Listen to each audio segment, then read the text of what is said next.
Hello, everyone, and thanks again for tuning in to another episode of FranCoach's Franchising 101 podcast.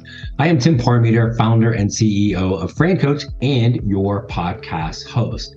So, congratulations, everyone. We have done it. We have made it to the end of yet another calendar year. In theory, that sounds amazing, but if you're like me and your age starts with the number 5, it's great, but also a tad bit depressing. But we've made it, so let's celebrate that. And I think it tends to be a good time to just kind of pause for a second and reflect on the year. What went well for us personally and professionally, all the different things. Did we accomplish our goals? Did we blow them out of the water? Did we totally forget something? And then kind of assess moving forward to 2024.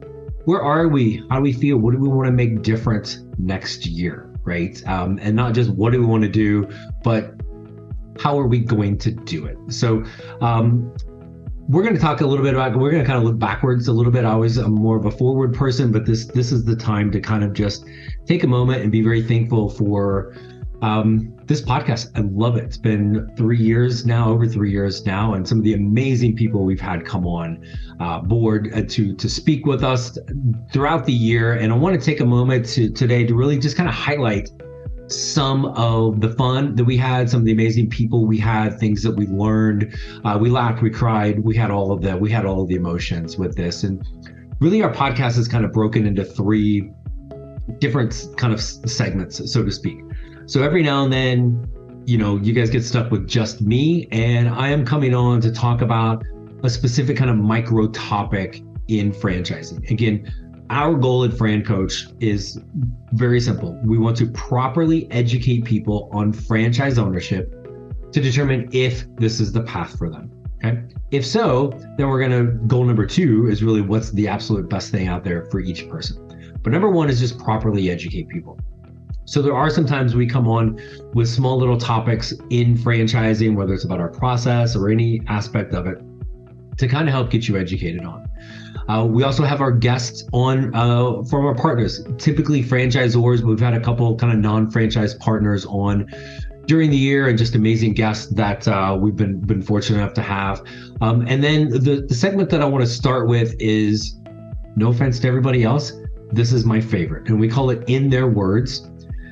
And it's cleverly titled because we're going to have FranCoach clients who've kind of gone through our process and become franchise owners. And we're going to hear from them in their words, see what I did, about them, their background, what got them even looking at this, their overall journey with it, with franchise, kind of all of the stuff. And there's a handful of them that really started their journey right there where you are listening to this podcast. I mean, maybe not the exact spot that you are, but at least listening to this podcast. So I want to kind of take a moment to tune back to some of the guests, some of the great things that they talked about and that we were able to learn along the way. So here are a few moments from our In Their Words segments from 2023. Take a listen. What were some of the things that really for you led to this being the best match? The easiest answer to that is it literally just was the best match. That's the very easiest answer. The clues that made it feel as such is that it was most harmonious with my current life. It was most consistent with what I'm doing every day. I think you often say that in your podcast. What are you doing every day? And it literally fit into that. There's also, during that discovery, you meet, and so every one of the franchisors I spoke with, loved them, every one of them I liked. I don't have a joke, but it reminded me of my wife and I watched all the Bachelors and Bachelorettes, and there was always that time, you've never seen it, where the guy's like, yeah, this is all fun. And then all of a sudden he's down to 4 and he's like, oh, I don't know what to do. And it reminded me of that. I thought, oh my gosh, now I like this one. Today, this is the one that is the best because of the reason. So I did go back and forth through it. with Focal Point, it was, again, what I was doing already every day, what I'd been doing on the side as my side hustle since leaving the company. When we sold, that company gave me a job. I saw that term through and then moved on. So as a side, I thought, well, I'm already kind of doing it. So I'll literally just be improving what I've been doing. And that should be an easy step in. Yeah, Tim, I told you that, I think day one, I was like, hey, I'm going to explore this until someone tells me no, or a door shuts, because I'm assuming that's what's going to happen. But I'm the kind of guy where I at least need to peek inside that door. And you told me, be prepared that you may never hear that no. So I think that'd be step number one, reach out, engage Tim. For those that have maybe started down the process, I would encourage them to remain in that seek to understand mode. I had a hard time accepting this myself. Tim will say it, that it just becomes clear, and it really does. But so remain objective, seek to understand, don't be in decision mode, trust the process, and it will become clear. But especially as things do become clear, and let's say you do narrow in on that one, and you're trying to make that decision to take the leap. This is the tough part, right? I think there's a certain perspective of, look, you can't steer a parked car, right? So just kind of jump in. Was there a particular moment where you remember really kind of feeling at peace with that imposter syndrome and maybe being like, and as you mentioned, almost a little intimidated of the opportunity? Was there a particular moment or anything that you recall that helped you kind of nod your head up and down and go, oh yeah, no, this is for me. I can see myself doing it.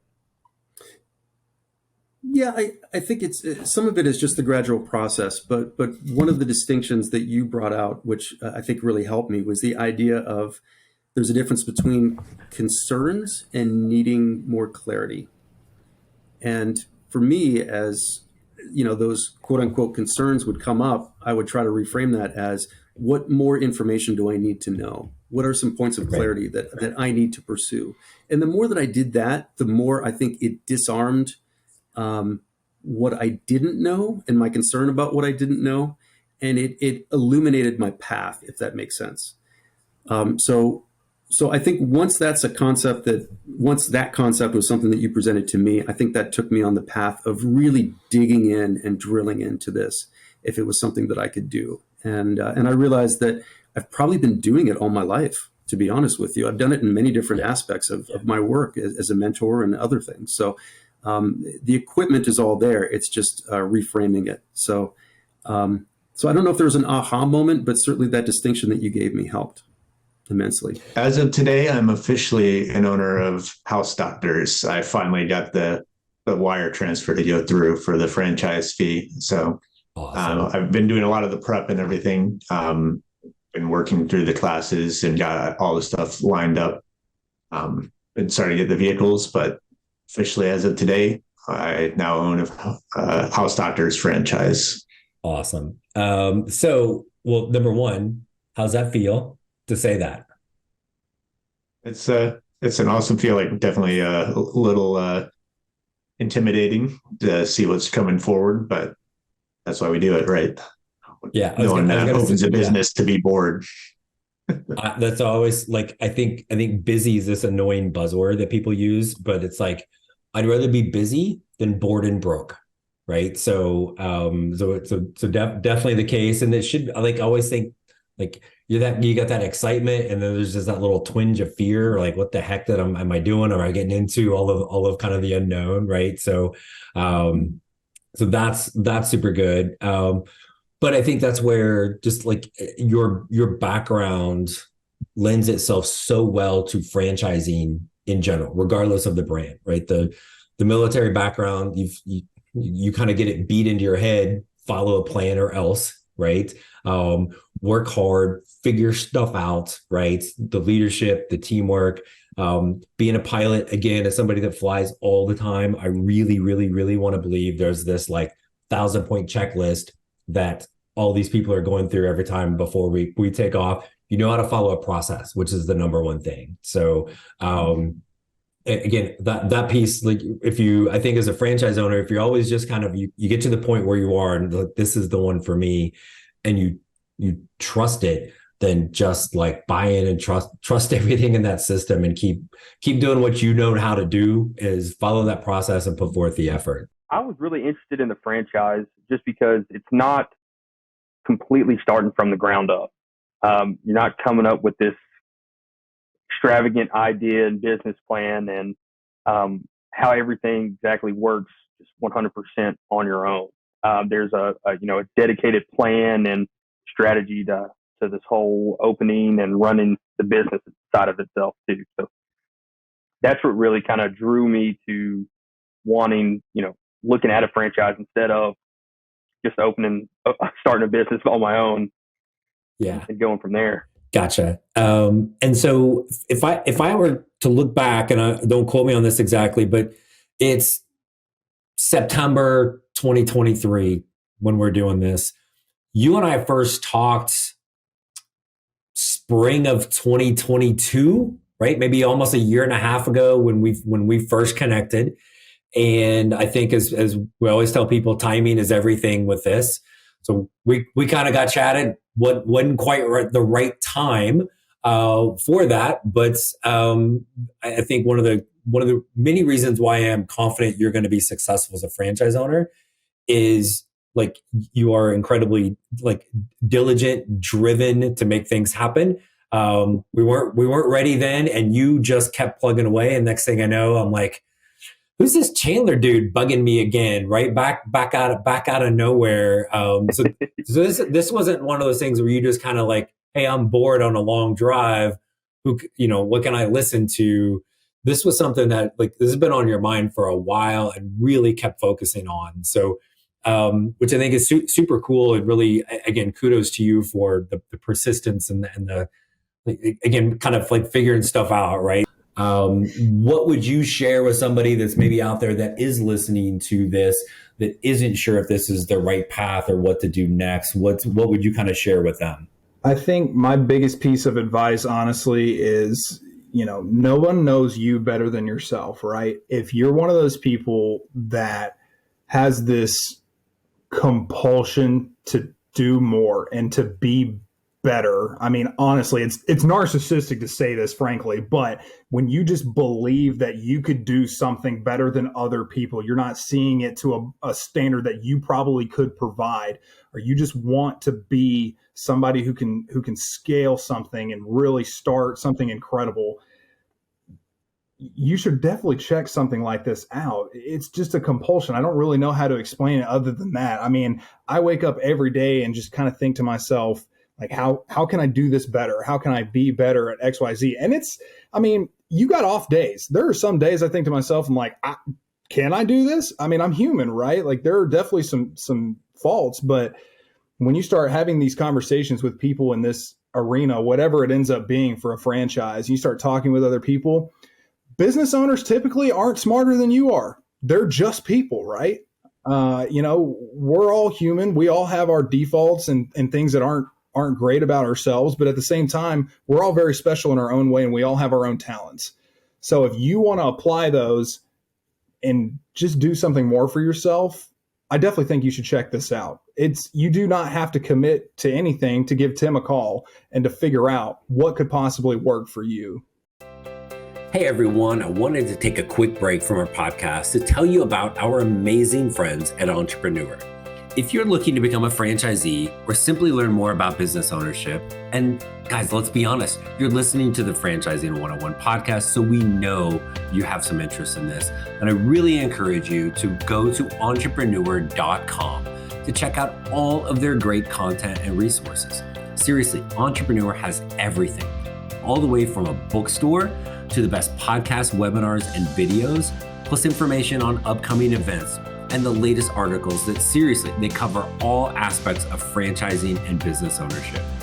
If you're having trouble deciding which franchise is right for you, start with Entrepreneur's renowned Franchise 500 ranking. For 45 years and counting now, Entrepreneur has been and continues to be the most widely recognized and respected authority in the franchise market.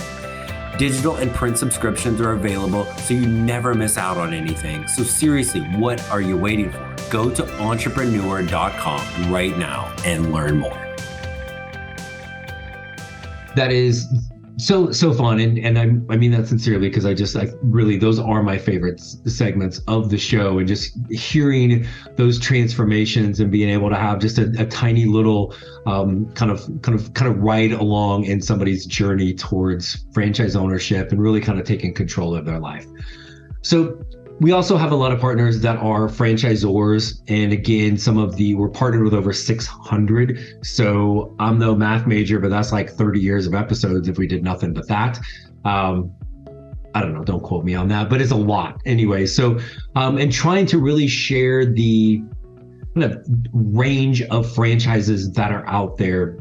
Again, part of that, properly educating people. It's not all McDonald's and Taco Bell and retail. Retail is really less than 50% of the portfolio of franchises we work with, right? And so, and then even within categories, there's such a wide range. We talk to people about this all the time, is you can have two franchises that look the exact same to the consumer, but they can be completely different behind the scenes in what they're all about, what they're looking for in an owner, training, support, culture, the whole deal. So, and franchising is all about finding the best fit for you.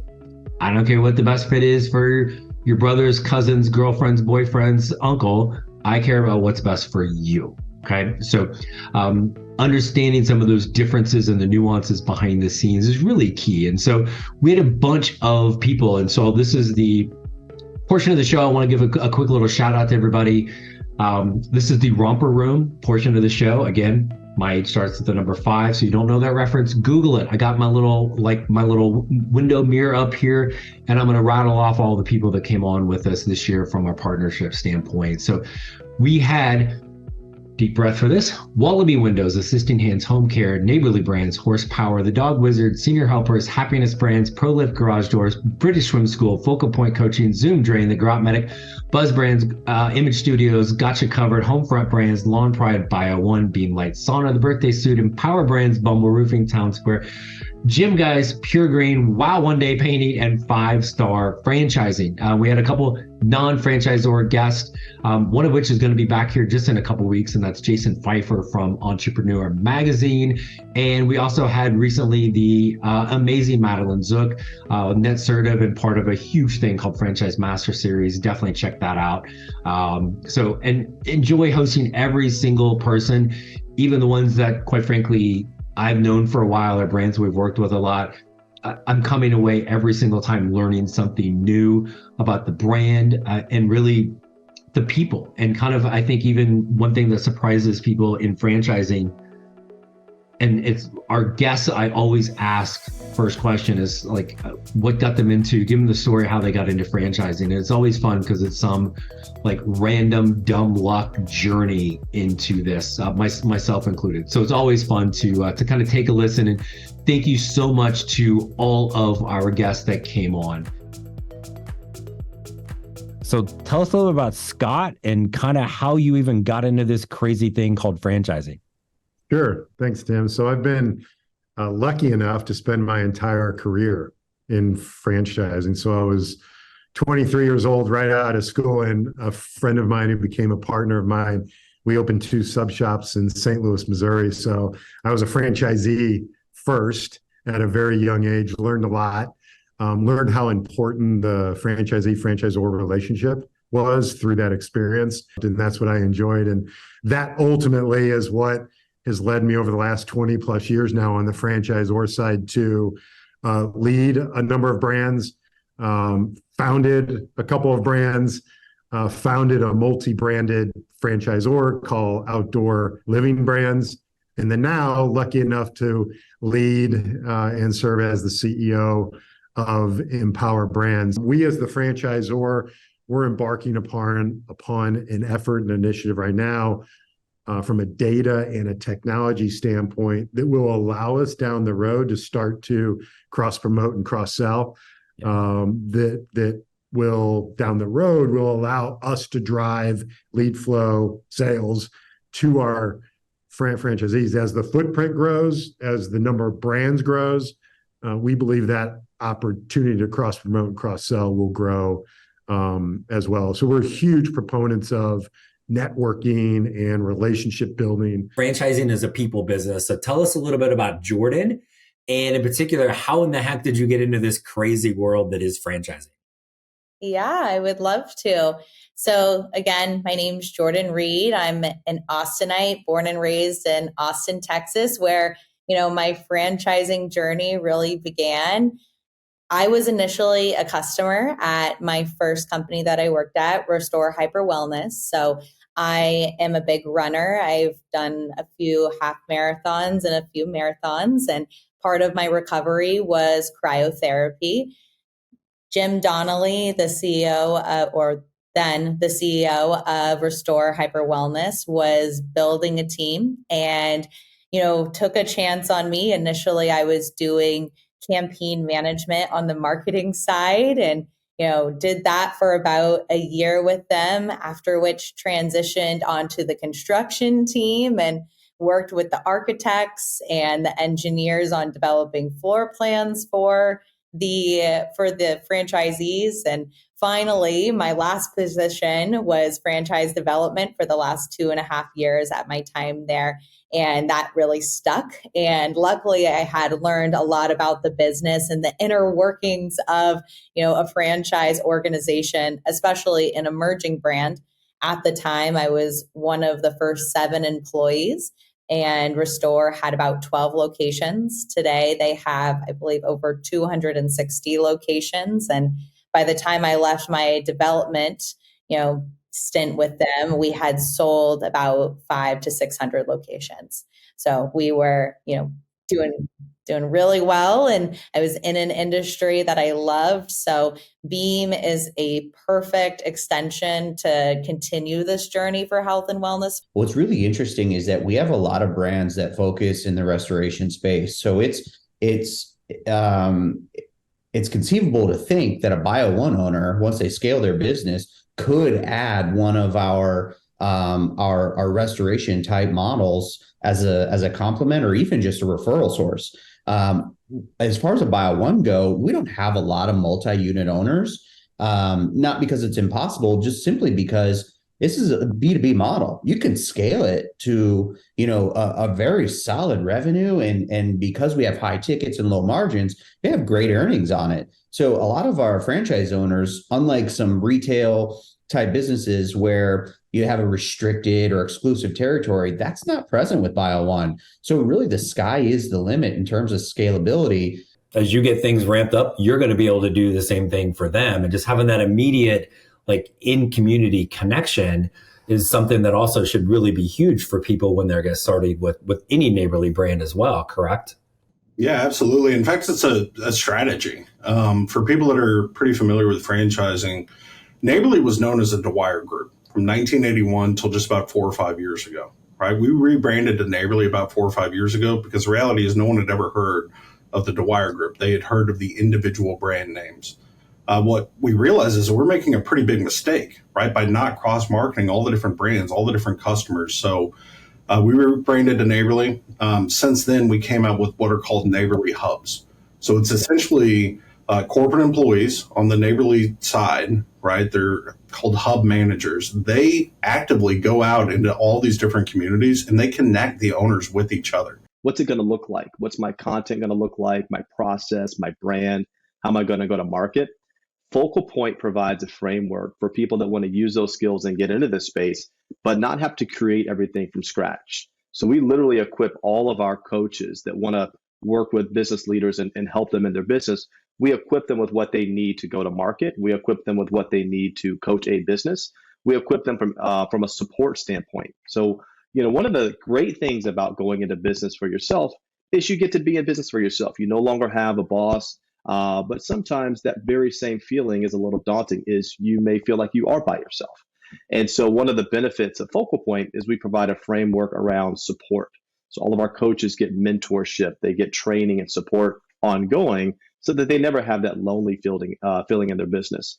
So we've been doing this now for 20 years. I've been part of the Focal Point program for now 12 years and going. Just a great opportunity for people that want to utilize all of that executive experience and give it back into the corporate world. So I've been in franchising for about 7 years now. I kind of fell into it, to be honest. After high school, I didn't go the college route. I went to cosmetology school. I did hair for a few years, decided that wasn't for me. And I moved to the big city of Atlanta and got my first corporate job at a small financial services firm. And I also went back to school. I wanted a marketing degree. So as I was about to graduate, I started applying to jobs, and I happened to land a marketing job in franchising at a local or a franchisor based here. And from there, I just got into the development side pretty quickly and loved it, and don't plan on leaving anytime soon.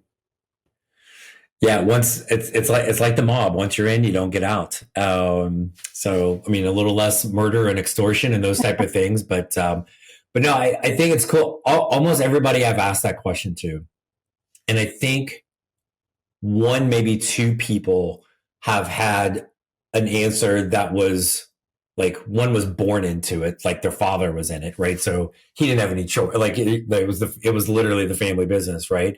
But everybody else, it's like they fell into it, they stumbled into it. I remember at the time I was feeling, I'm like 2 steps away from bankruptcy, and here she is pulling $20,000 cash out, and I could not believe my eyes. I just thought, I said, what are you doing to make money right now? Because everyone I knew during the recession was losing money, and lots of it. And here she is thriving.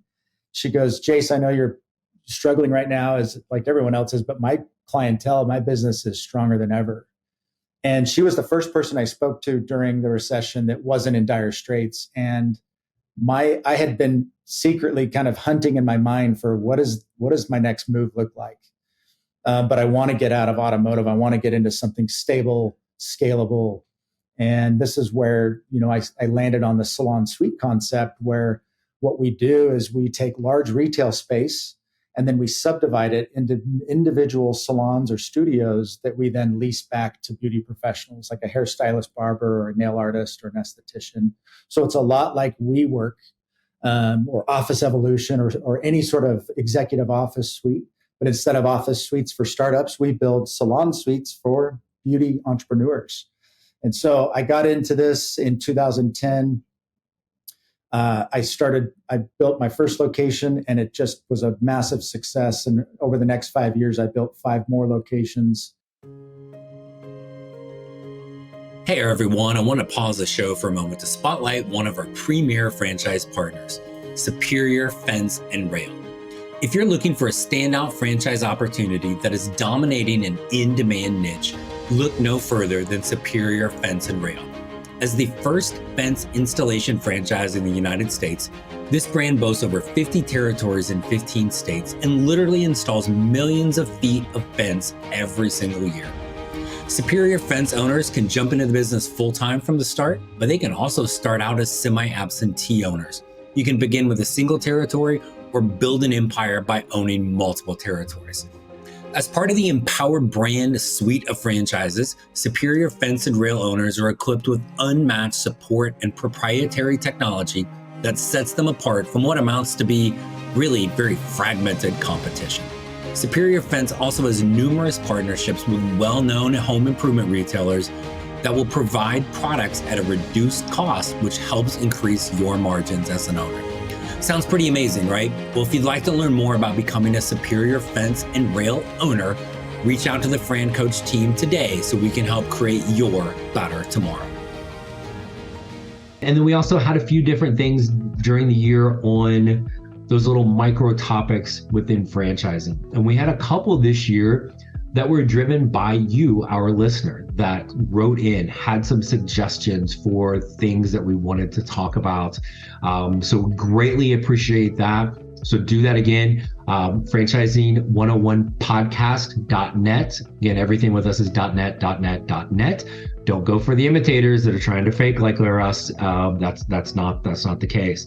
So, but if you have something, send it in to us. And we're happy to do that. And trust me, I'm really happy to do that because we are, 170 some episodes into this. So I have to come up with new topics. So if you help me out, Thank you for that.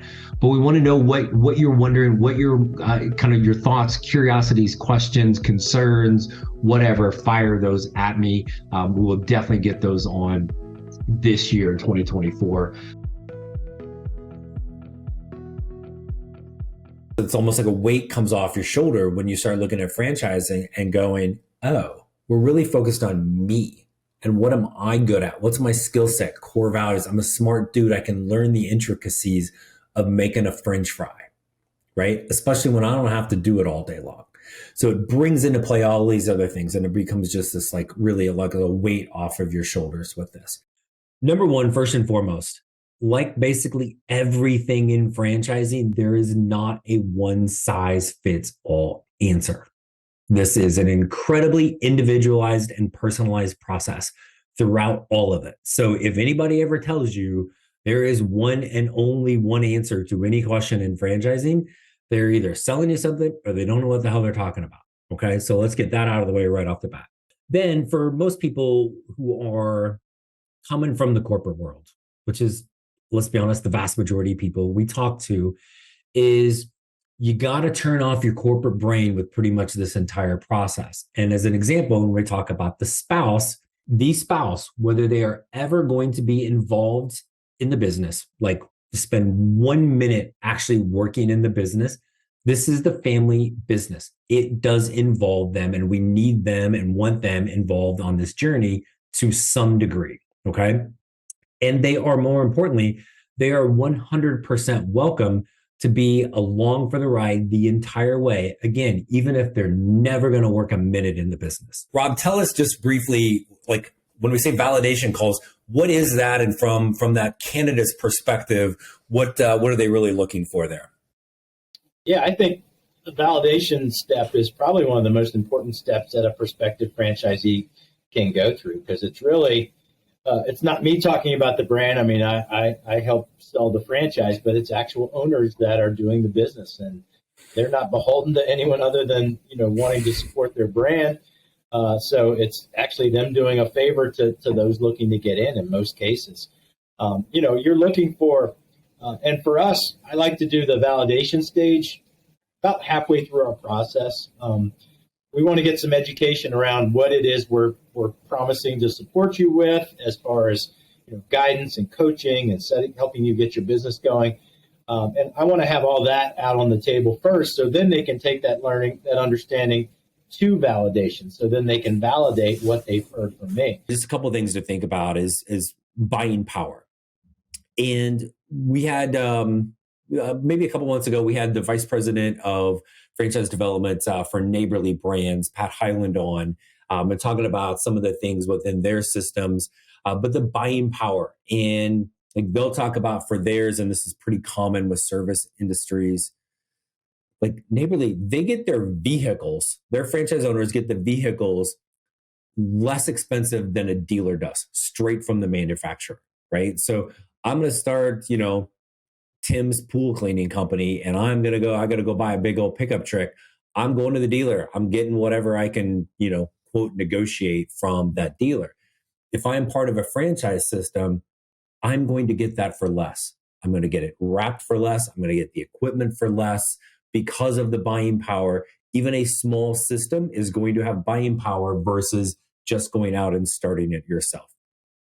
If you're thinking of, always kind of use the example of, if I am starting Tim's Sandwich Shop, I make a mean ham sandwich.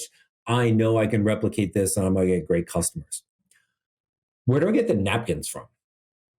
I, starting this myself, have to figure out where I'm getting that from. Is that a good price? Is it a good napkin, or is it a piece of crap, right?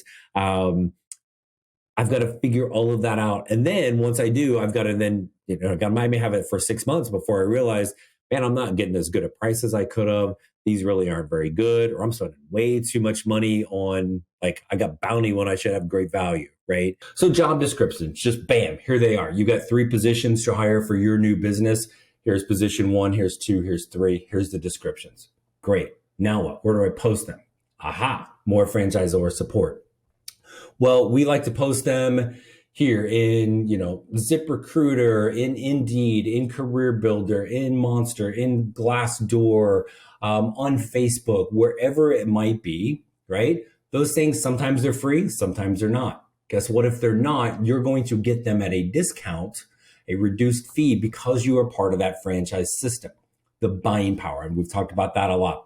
Buying power is, I think, one of the hidden benefits of a franchisor. You are not paying sticker price for anything that you're going to do. So people tend to think when they come into franchising that they need to have industry experience in the franchise. And the reality is that is not at all true. The little half joke we always tell people is you could be the biggest slob on the planet and own a cleaning franchise. It's not your job to clean. They don't want you to be the doer. They want you to run the business. But what about passion? And this is something I literally saw somebody in franchising write an article about this not too long ago. Like, you have to start a business that you're passionate about. I'm like, no, you don't. It doesn't have to be, I love fitness. It is my life. It is everything I do. Therefore, I need to own a fitness, right?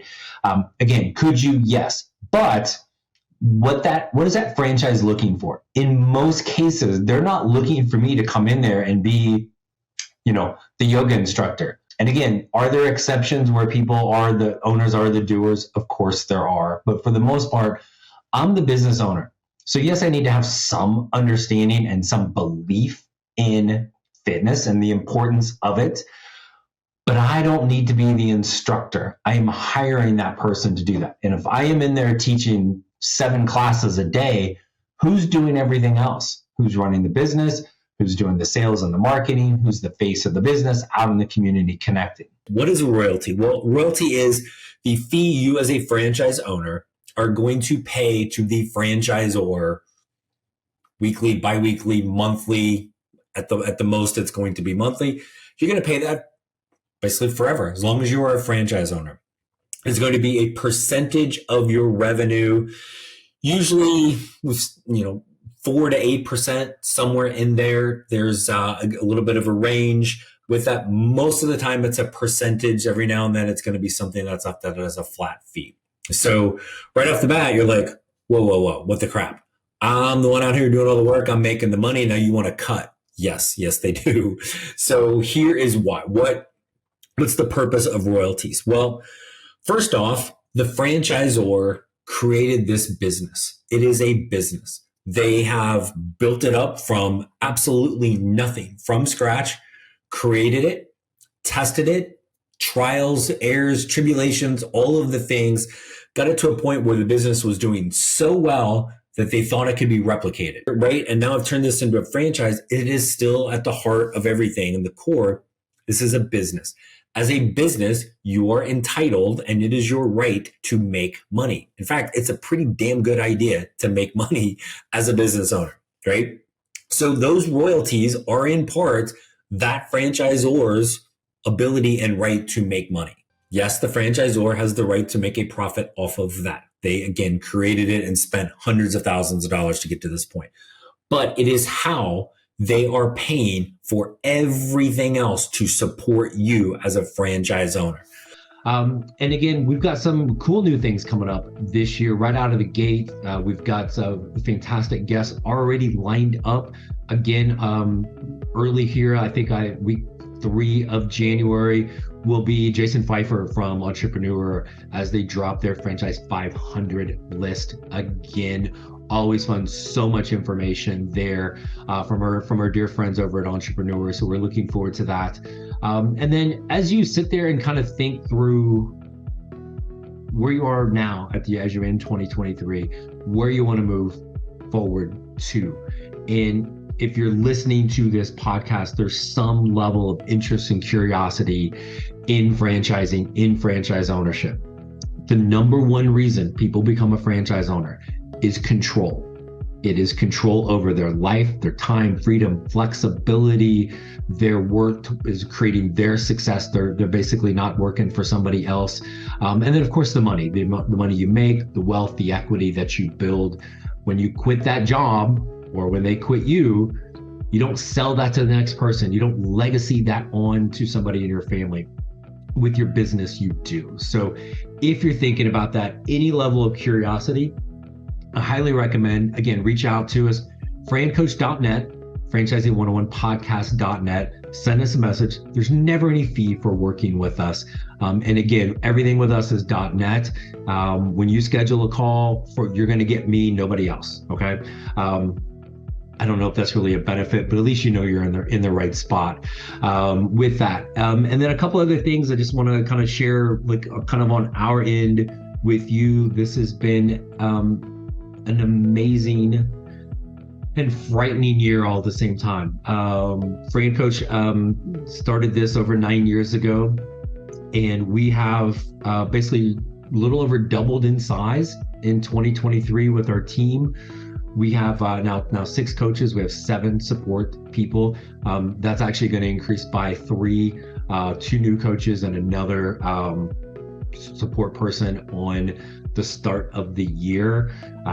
We have helped and worked with clients that have started franchises, totaling almost 100 units of new franchises that our clients are launching based on the people we talked with in 2023. So just super cool to be able to expand the reach and get to connect with so many amazing people. So if you're thinking about this, again, just it's not going to, I promise it's not going to kill you to take 15 minutes to set up a call with us. Again, we're like Geico, 15 minutes, right? And I'll be slightly less annoying than the little lizard guy when we do this. But again, keep tuning in. Again, your feedback, your followings have been amazing. It's gotten us into top 50 category in podcasts on both Spotify and Apple this year.